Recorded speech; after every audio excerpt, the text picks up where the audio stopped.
Good morning and welcome to Tank Time on this fine Thursday morning.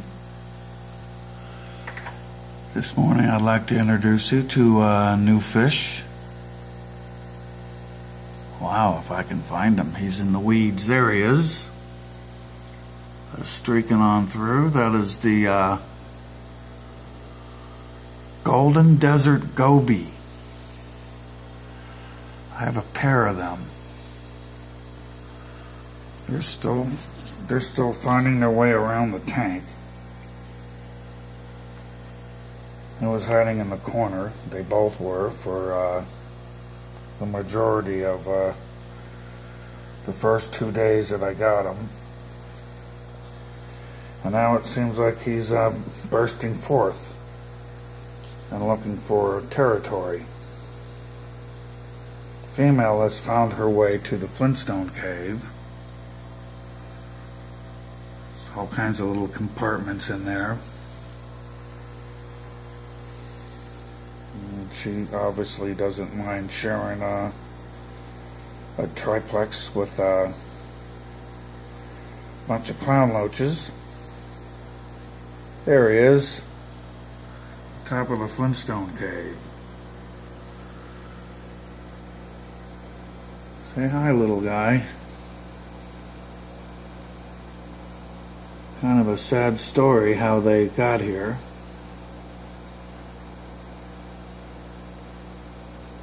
Tuesday morning, I'm anxiously waiting for the store to arrive, aka UPS. And I'm tracking and tracking on my phone. And finally it said it was delivered to the wrong address. So after much wrangling over the phone, just to get somebody alive was a tussle. And after much wrangling over the phone, I was able to go pick these guys up at one of their outstations, customer service stations or whatever. I got them home. There was a third fish. The company that sold me the fish was kind enough to include another female gourami. She didn't make it, so that's the sad part of the story. Somewhere between here and there, the package was dropped. I could tell by the big dent in the package. And she was quite in shock when I got her. I put her in a tank with the other female gourami and she just kind of did a spiral dance and never came out of it.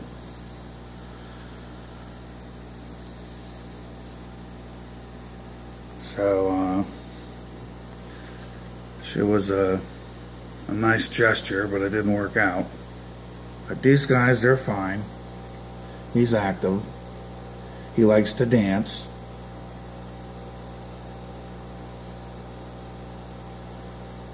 Female is around somewhere. She's in the Flintstone establishment.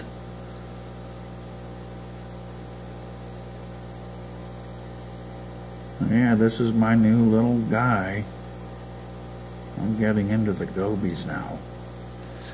It's unfortunate that you can't have too many male gobies around this little guy. He does not like conspecific fish. Won't bother any of the other clown loaches, guppies, tetras, farlawella. He won't bother them, but he doesn't seem to be bothering the flaming arrow gobies either. But I'm convinced that they are both female.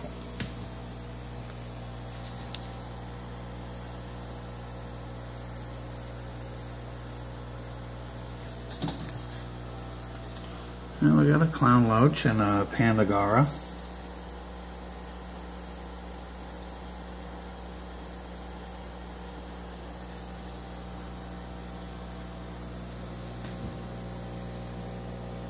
With the neons and the guppy, a couple of guppies. There's like 2 more frustrating little females in here that I want to get out before they grow up and get big enough to have babies. Because I don't want any more baby guppies in here. Of course, with this new guy in here, you never know. Oh, wait, look, he's up in the penthouse. Speaking of, there's a nest up there. See it? He's incorporated this dwarf lily, which is really sprang up. And he's incorporated those leaves into his nest. Now, a fish called Wanda, she's still only a quarter size that he is. She was twice the size of her little roommate that didn't make it. Feel bad about that. Oh, almost fell over. If she knew what was going on over there, well, she wouldn't care. She's just a little one. But yeah, there's a big nest over there. And one day you're gonna meet a big, handsome gentleman. First, you gotta grow. Meanwhile, back at the Anubius,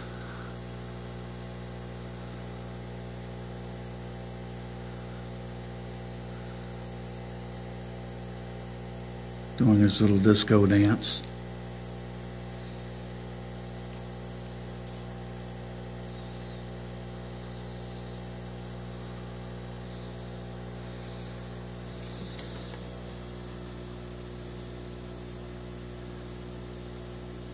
A couple of guppies coming to investigate. You know, it looks like a territorial dispute between Mitch and one of the lesser guys.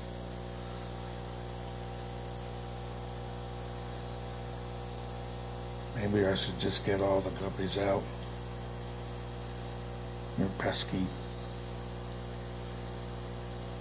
They don't have any females to pester. They tend to pester other fish.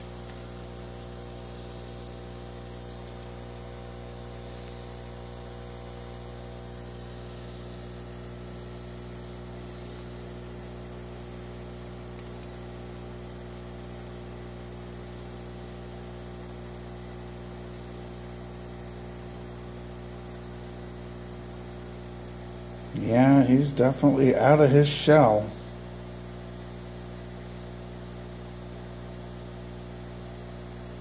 Maybe he'll find a nice little crevice to call his own.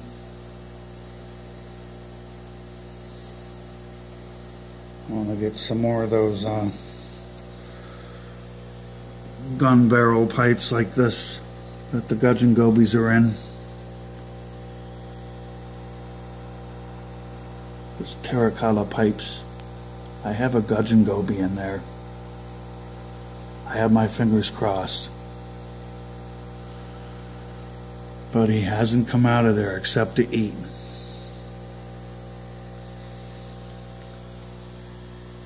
Hot dog, I think I got something brewing down there.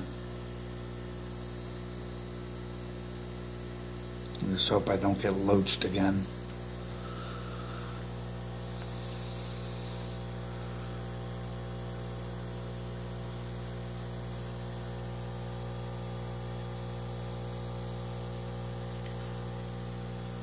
Okay, we have our little Hellstream loach over here.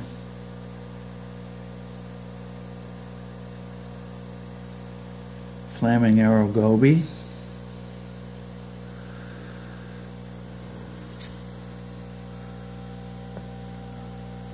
Flaming arrow goby number 2. Oh, there's the female. Okay, she's over here now. This is the female desert goby. Now they're from Australia. They're from one little drainage basin in Lake Erie or something in Australia.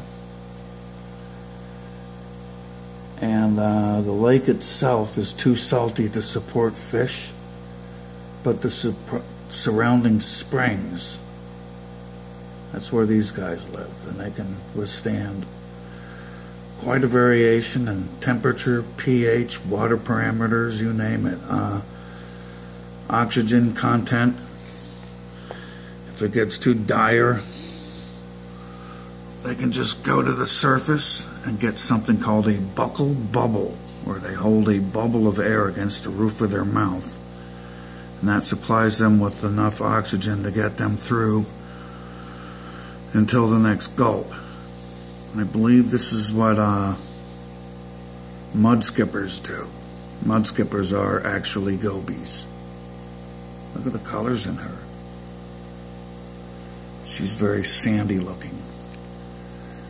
He's very similar, but he's a little larger. He has some blue in his fins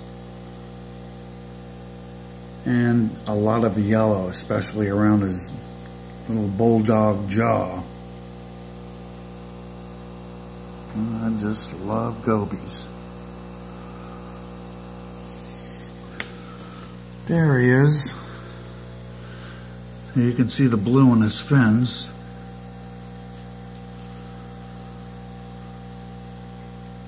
And the yellow around his jaw.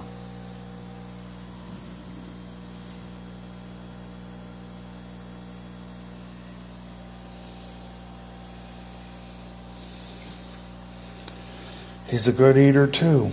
Last two mornings, even though he was kind of acting in an un-Goby-like fashion, he was eating good.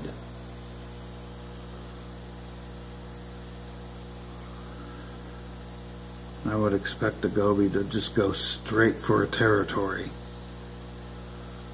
But he seemed reluctant to do anything but hang out in the open amongst the plants in one corner for 2 days.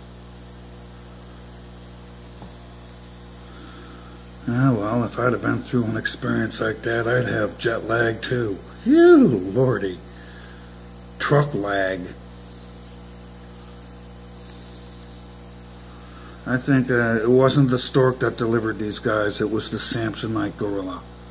But that's another story for another day. I think I'll wrap this up now with a little disco shimmy action.